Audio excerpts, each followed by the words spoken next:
Hi everyone. Today we are going to see about the Unit 5 continuation. In this we are going to see about the different topics that we have seen earlier. So it will be very interesting for us to learn more. So there is the arithmetic. So arithmetic means that is it is having both two types. One is the fixed point arithmetic and another one is floating point arithmetic. So it is having the differences, that is array indices, loop dynamic ranges. So here it will be wider counters, etc. So that is the floating point having the so many wider counters. So next fixed point will be used for scaling purposes, and it should be having the free consents. Next it is less sensitive to the error accumulation, and it is overflow should be overflow or underflow is occurs here. 50% of slow for the same management technology. Next thing will be the error budget for the cost is occur here. Higher cost will be occur. The word length growth will be very normal, and here it should be normalized after each operation.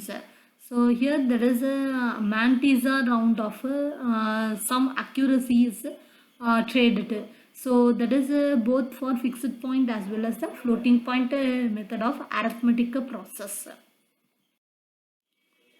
Fixed point does not always limit the performances.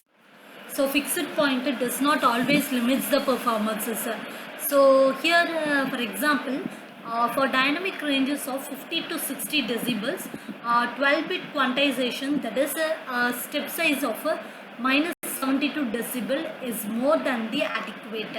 So for hi-fi audio with 80 decibel dynamic ranges, 16 bits, that is the minus 96 decibels are more than the adequate level has been used for the fixed point, and it does not always limit below the performance of the processor. Next thing will be the overflow management. So overflow management is that when left shift removes the redundant sign bit after 2's complement multiplication. So the right shift down scales numbers as a word growth which is detected. So unbiased rounding means that is it should prevent the accumulation of small DC bias from the outputs which will fall just halfway between the adjacent rounded values. So that is the overflow management will be varies according to the shift as well as the unbiased rounding process. Next is the saturation logic. So saturation logic means that it sets the content of register to maximize the value if the overflow is occurs. So if the overflow is not occurs, it does not register to the maximum value. So that will be noted as a saturation logic level. Next thing will be the block floating point. So that is the scaling logic plus exponent registers. If the overflow is conditions means any point is detected. So the entire array will be rescaled and downwards, and the scaling is stored in the block exponent registers. So the block floating point will be managed according to the digital signal processing of the method. So we have to maintain the scaling process as well as the exponent registering process. Next is the shifters. So shifters means that is the scales numbers to prevent the overflow or underflow method. Second thing, it should having the conversion between the fixed point and floating point numbers.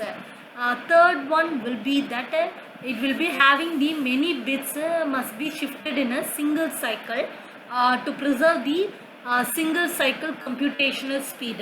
So that is the barrel shifter. So the next fourth thing will be the local shift that will assume the unsigned data and fills with zeros left or right. So the arithmetic shift scales numbers upwards, left or downward right. So 0 will fills sign extend, and the normalization or denormalization for the block floating point is shifted towards the left as well as the right method. So this should be maintained with the digital signal processing method. Next is the memory.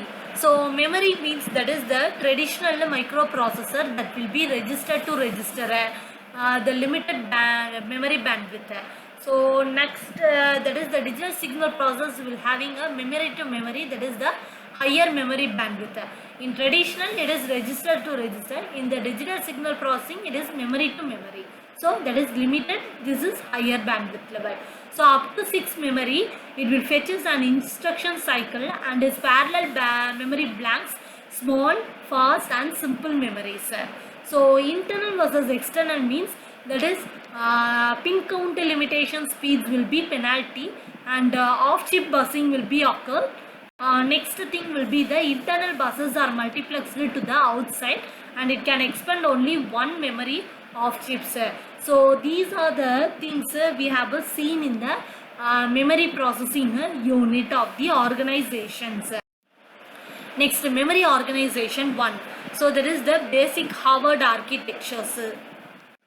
So Harvard architecture, the term Harvard originated from the Harvard Mark I relay based computer, which shows the instructions on the punched tape and data in the relay latches. So this architecture will be physically separate the memories for their instruction and data. So these instructions are and the operand can therefore be fetched simultaneously. So most of the digital signal processor may use a modified Harvard architecture with 2 or 3 memories. So this possesses 2 independent bus systems.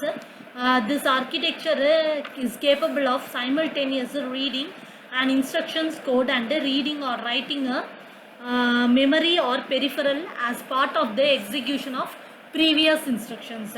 So it has 2 memories. It is not possible for the CPU to make a mistake, write codes into the program memory, therefore compute the code while it is executing. However, it is flexible. It will needs 2 independent memory bank, so which are not interchangeable. So there is a modification 1 and modification 2. So here the program and data memory is one of the memory, and data memory is the another memory. So that should be taken in the multi-portable data memory. Next, memory organization 2. So in this second part, we are having the three types of memories. That is the program cache memory, program data memory and data memory. So all these 3 together combined and forms the modifications 4. That is the program memory, data memory and data memory. So 2 data memories are collects the data from the memory organization, and then the program should be made in for the particular data. So after that all together combined and gives the output as a memory organization input. So next, the modification 5 is, first we are having the input or output to program memory. Next is the program memory, then data memory, data memory, data memory and data memory. Here we have used the 4 data memory and the 1 program memory and then 1 input or output program memory. All these together combined and forms the memory organization of the Harvard architectures. Addressing modes. So the addressing modes is nothing but the we having these so many methods. So that is the addressing modes of the TMS 32550 are more numbers. So that will be makes the parallel memory instructions must specify up to 3 memory accesses. That is the number of bits required is very large. So more memory, that is the wider buses and more memory cycles. So for this we are having the solution, that is a register indirect addressing modes, many addresses in one word. So indirect addressing modes means that is we are having the many addresses in one words. So the indirect address mode uses the auxiliary registers to hold the addresses of operands in memory. So in indirect addressing, any locations in the 64 kilobyte data memory space can be accessed using a 16-bit address contained in the AR. So each auxiliary registers will be provided the flexible and powerful indirect addressing modes. So there are 7 types of indirect addressings. One is auto increment, auto decrement, post indexing by adding the contents of the method, post indexing by subtracting the contents of ARO, single indirect addressing with no increment, single indirect addressing with no decrement, bit reverse addressing. So these are the used in the indirect addressing modes.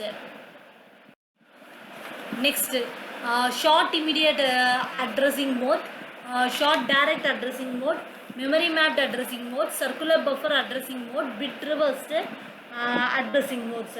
So all these addressing modes are occurred when the short immediate means, that is when you are passing the immediate instructions to the memory means that short immediate addressing mode will be used. Short direct addressing modes means if you are passing the data set directly to the other instruction sets, then that will be processed very equally.